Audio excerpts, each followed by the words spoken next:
Hello everyone, welcome to KMB classes. UGC NTA NET JRF paper one.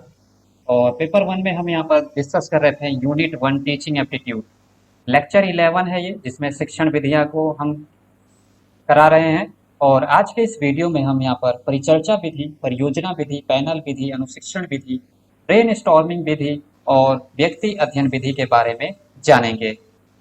इससे पहले के video में मैंने जितने भी यहाँ पर मूल्यांकन, प्रस्तुतिकरण विधि, ब्लेंडेड विधि, ये सभी विधियां मैंने आपको पहले के वीडियो में करा दिया है। और आज से हम इन वीडियो के बारे में जानेंगे। साथ ही यहाँ पर कंप्लीट सिलेबस की तैयारी आपको कराई जाएगी और 100% आपका नेट जेआरएफ क्वालिफाइड हो जाएगा।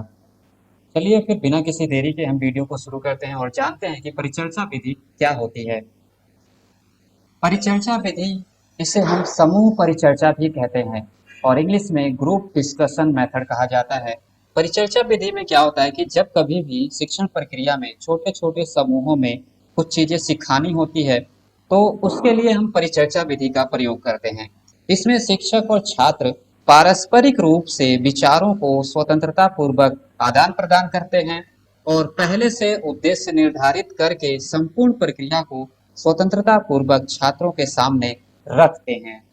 इस तरह से जहाँ कहीं भी छोटे समूह में कोई चीज सिखाई जाए और उसके लिए शिक्षक और छात्र पारस्परिक रूप से अपने विचारों को आदान प्रदान करें, अर्थात दोनों ही अपने बातों को यहाँ पर स्वतंत्रता पूर्वक रखें, तो उसे हम परिचर्चा विधि कहते हैं।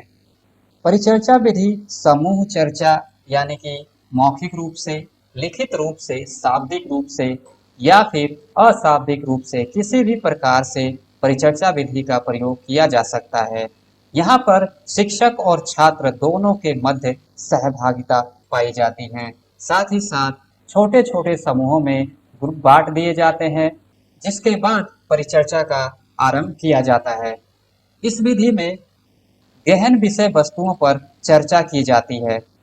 साथ ही यह उच्च कक्षा के जो स्टूडेंट्स होते हैं उनके लिए यह विधि प्रयोग में लाई जाती है। तो इस तरह से परिचर्चा विधि या समूह विधि, ग्रुप डिस्कशन मेथड में दोनों ही यानी कि शिक्षक और छात्र दोनों ही अपनी बातों को आदान प्रदान करके तर्क वितर्क करके किसी भी समस्या का समाधान करते हैं। अब हम बात करेंगे परियोजना विधि को, जिसको इंग्लिश में प्रोजेक्टिव मेथड कहा जाता है। परियोजना विधि अगर आप देखें तो परियोजना विधि जो है वो प्रयोजनवाद से बना है। प्रयोजनवाद के जो जनक हैं जॉन डीवी को कहा जाता है। और प्रयोजनवाद को अगर देखोगे तो प्रयोजनवाद को इंग्लिश में प्रैग्मेटिज्म वर्ड बोला जाता है। और ये जो प्रैग्मेटिज्म वर्ड है, ये सीपी पियर्स ने इसको सबसे पहले कहा था या इस्तेमाल किया था। प्रैग्मेटिज्म जो वर्ड है, आप ये देखोगे ये प्रैग्मा से बना हुआ है और इसका अर्थ होता है क्रिया करना या फिर करके सीखना। इस तरह से आप कह सकते हैं कि जो परियोजना विधि है इसमें करके सीखा जाता है, प्रैक्टिकली चीजों को करके सीखा जाता है, उसे हम परियोजना विधि कहेंगे। इसी के साथ ही आप यहाँ पर देखेंगे कि जो जॉन डीवी है, इसका एक स्टूडेंट था जिसका नाम था किल पैट्रिक। और किल पैट्रिक ने क्या किया कि क्रिया और पंचपदी प्रणाली, जो क्रिया है वो आपको पता है कि प्रैग्मेटिज्म यानी कि प्रेगमा से बना है और इसका अर्थ होता है क्रिया, यानी कि प्रैग्मेटिज्म जो है वो क्रिया अर्थ हुआ। और पंचपदी प्रणाली जो है वो दिया था हर्बर्ट स्पेंसर ने। तो पंचपदी प्रणाली दी गई है हर्बर्ट स्पेंसर के द्वारा। और किल पैट्रिक जो कि जॉन डेवी का छात्र था, इसने क्रिया को और पंचपदी प्रणाली को कंबाइन कर दिया और कंबाइन करने के बाद जो नया सिद्धांत बनाया, जो नई विधि बनाई, इसे ही परियोजना विधि कहा जाता है। दोस्तों, पंचपदी प्रणाली होती क्या है? पंचपदी प्रणाली जो है हर्बर्ट स्पेंसर ने दी और इसमें क्या होता है कि इसमें स्टेप बाय स्टेप बढ़ना होता है। यानी कि अगर हम किन्हीं भी चीजों को सीख रहे हैं तो उन चीजों को सीखने के क्रम में हम स्टेप बाय स्टेप चीजों को सीखते हैं। इस तरह से हर्बर्ट स्पेंसर ने बताया कि जो पंचपदी प्रणाली है उसमें बच्चे की समस्या का समाधान जो है स्टेप बाय स्टेप तरीके से किया जाता है। इस तरह से परियोजना विधि में किसी भी चीज को सीखने के लिए, किसी भी समस्या का समाधान करने के लिए स्टेप बाय स्टेप और उसको करके सीखा जाए तो वो परियोजना विधि कहलाती है। अब यहाँ पर आप देखेंगे कि जो प्रयोजनवाद के जनक है वो जॉन डीवी को ही माना जाता है, लेकिन कहीं आपके पास ऑप्शन में किल पैट्रिक दे दे तो आपको किल पैट्रिक लगाना है। परियोजना विधि अनौपचारिक प्रक्रिया का भाग होता है क्योंकि इसमें तथ्यों को व्यवस्थित रूप में करके सीखने पर बल दिया जाता है। इस तरह से आपने यहाँ पर जाना परिचर्चा विधि या समूह परिचर्चा और परियोजना विधि, ये दोनों ही आपको यहाँ पर अच्छे से समझ में आ गए होंगे। अब हम बढ़ते हैं नेक्स्ट विधि पर, जो कि पैनल विधि या विशेषज्ञ विधि कहलाती है। पैनल विधि या विशेषज्ञ विधि, यहाँ पर आप देखेंगे कि शिक्षण प्रक्रिया में जब कुछ विषय विशेषज्ञों को लेकर शिक्षण समस्या उनके सामने रखी जाती है और वे शिक्षार्थियों की समस्या को समझकर उन्हें अनौपचारिक रूप से निर्देशित करते हैं तथा विचार विमर्श करते हैं, तो उसे ही विशेषज्ञ या फिर पैनल विधि कहा जाता है। पैनल विधि के अंतर्गत जिन सदस्यों का चयन किया जाता है वे उस विषय के विशेषज्ञ होते हैं। इसमें छात्रों को विचार विमर्श के लिए रखा जाता है और पैनल विधि या विषय विशेषज्ञ विधि जो है अनौपचारिक प्रक्रिया का भाग माना जाता है। इसी के साथ ही इसके अंतर्गत जिन सदस्यों का चयन किया जाता है, जिन विशेषज्ञों का चयन किया जाता है, वे उन विषयों या फिर सामाजिक मुद्दों पर विशिष्ट क्षेत्र वाले होते हैं। साथ ही वे रुचिपूर्ण ढंग से तथ्यों को और प्रासंगिक मुद्दों को छात्र के सामने प्रस्तुत करते हैं।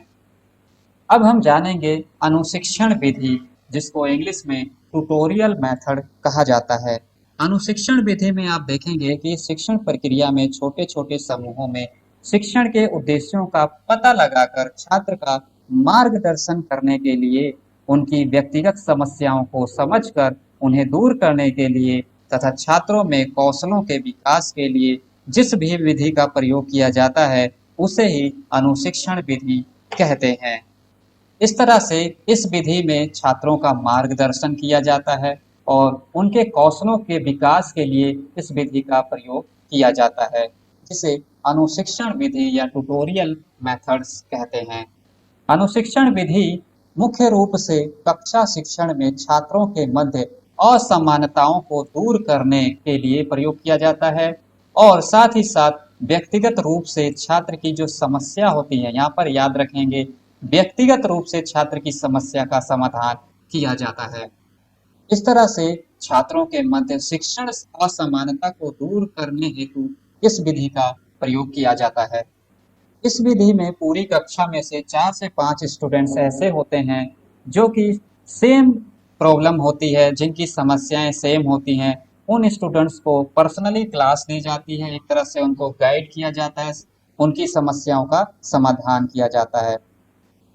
इस प्रकार इसमें मेन बातों का याद रखें कि छात्र का यहाँ पर मार्गदर्शन करने के लिए, उनके कौशलों का विकास करने के लिए, असमानताओं को कम करने के लिए और व्यक्तिगत रूप से छात्र की समस्या का समाधान करने के लिए जिस भी विधि का प्रयोग किया जाता है उसे अनुशिक्षण विधि कहते हैं।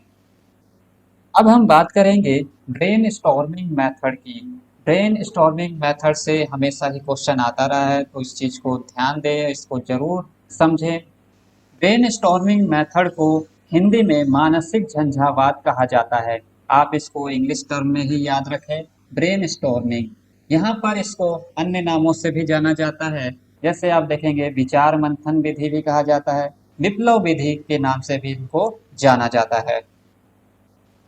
ब्रेन स्टॉर्मिंग मेथड में आप देखेंगे कि शिक्षक और छात्र पारस्परिक रूप से अपने विचार प्रस्तुत करते हैं, जिस पर सभी छात्र स्वतंत्रता पूर्वक तर्क वितर्क करते हैं, विचार विमर्श करते हैं और छात्रों द्वारा बताए गए उत्तर का, विचारों का, तथ्यों का, उनके तर्कों को जो शिक्षक होता है वो ब्लैक बोर्ड पर, व्हाइट बोर्ड पर उनको लिख लेता है, एक पेपर पर उनको लिख लेता है। फिर उनका मानचित्रण क्रमिक रूप से किया जाता है और सभी विषयों पर चर्चा करने के पश्चात एक यूनिक सॉल्यूशन निकाला जाता है, उसे ही हम ब्रेन स्टॉर्मिंग मेथड कहते हैं। इस विधि के प्रयोग से छात्रों में तर्क वितर्क, चिंतन और विचार विमर्श करने की शक्ति डेवलप होती है। इसमें विश्लेषणात्मक विधि और सृजनात्मकता एवं रचनात्मकता को बढ़ावा दिया जाता है। इस विधि में मौलिकता की विशेषताएं पाई जाती हैं और यह कम खर्चीली होती है। साथ ही साथ अगर आप देखें तो इस विधि के जो उच्च कक्षा के छात्रों के लिए प्रयोग में लाया जाता है। इस तरह से आपने यहाँ पर देखा कि जो ब्रेनस्टॉर्मिंग मेथड होती है वो छात्र और शिक्षक आपस में विचार विमर्श करके और उस समस्या का समाधान निकालते हैं जिसकी समस्या उत्पन्न हुई होती है, और विचार विमर्श करने के बाद एक यूनिक सॉल्यूशन आता है, और यूनिक सॉल्यूशन के बाद जो है उसको सभी स्वीकार कर लेते हैं। इसमें छात्रों में तर्क वितर्क करने की शक्ति डेवलप हो जाती है, विश्लेषण करने की शक्ति और सृजनात्मकता को इसमें बढ़ावा मिलता है, मौलिकता की विशेषताएं मिलती हैं और ये कम खर्चीली विधि मानी जाती है। अगर आप बात करें सृजनात्मकता के जन्मदाता की, तो सृजनात्मकता के जो जन्मदाता हैं वो E.L. टॉरेंस हैं। E.L. टॉरेंस को सृजनात्मकता के जन्मदाता माना जाता है। इसी क्रम में हमारी अगली विधि है व्यक्ति अध्ययन विधि, केस स्टडी। केस स्टडी से तात्पर्य है कि किसी भी शैक्षणिक प्रक्रिया में छात्र केंद्रित व्यवस्था के अंतर्गत जब शिक्षक व्यक्तिगत भिन्नताओं का पता लगाकर व्यक्तिगत रूप से तथ्यों का गहन अध्ययन, यहाँ पर तथ्यों का गहन अध्ययन याद रखें, तो यहाँ पर तथ्यों का गहन अध्ययन करके समस्या के प्रत्येक पहलू को समझा जाता है, और उन सब चीजों को समझकर जब छात्र की समस्या का समाधान किया जाए तो उसे ही व्यष्टि अध्ययन विधि या व्यक्ति अध्ययन विधि या इंग्लिश में केस स्टडी मेथड कहा जाता है। यहाँ पर एक चीज का ध्यान रखें कि यहाँ पर देखेंगे कि आप एक इकाई का अध्ययन किया जाता है, एक यूनिट का अध्ययन किया जाता है, और यूनिट में एक व्यक्ति भी हो सकता है, एक परिवार भी हो सकता है, कोई संस्था भी हो सकती है, विद्यालय भी हो सकता है। तो किसी एक यूनिट क्या किया जाता है, ना कि किसी एक पर्सन का, किसी एक इंडिविजुअल का। यानी कि एक फैमिली का अध्ययन करना है तो उस फैमिली में सिर्फ एक मेंबर का नहीं काउंट किया जाएगा, बल्कि उस पूरी फैमिली को किया जाएगा। इस तरह से इकाई में आएगा परिवार, एक व्यक्ति, संस्था, विद्यालय। व्यक्ति अध्ययन विधि में आपने देखा इसमें गहन अध्ययन किया जाता है, और जब गहन अध्ययन किया जाता है उस समस्या का समाधान अवश्य हो जाता है और कारणों का सही तरीके से पता लगाया जा सकता है। इसमें प्रशिक्षित शिक्षकों की आवश्यकता होती है। इस तरह से ब्रेनस्टॉर्मिंग मेथड और व्यक्ति अध्ययन, इन दोनों को आप यहाँ पर अच्छे से समझ गए होंगे, और हम इस वीडियो को अब यहीं पर समाप्त करते हैं। अपने नेक्स्ट वीडियो में हम नेक्स्ट विधियों के साथ मिलेंगे।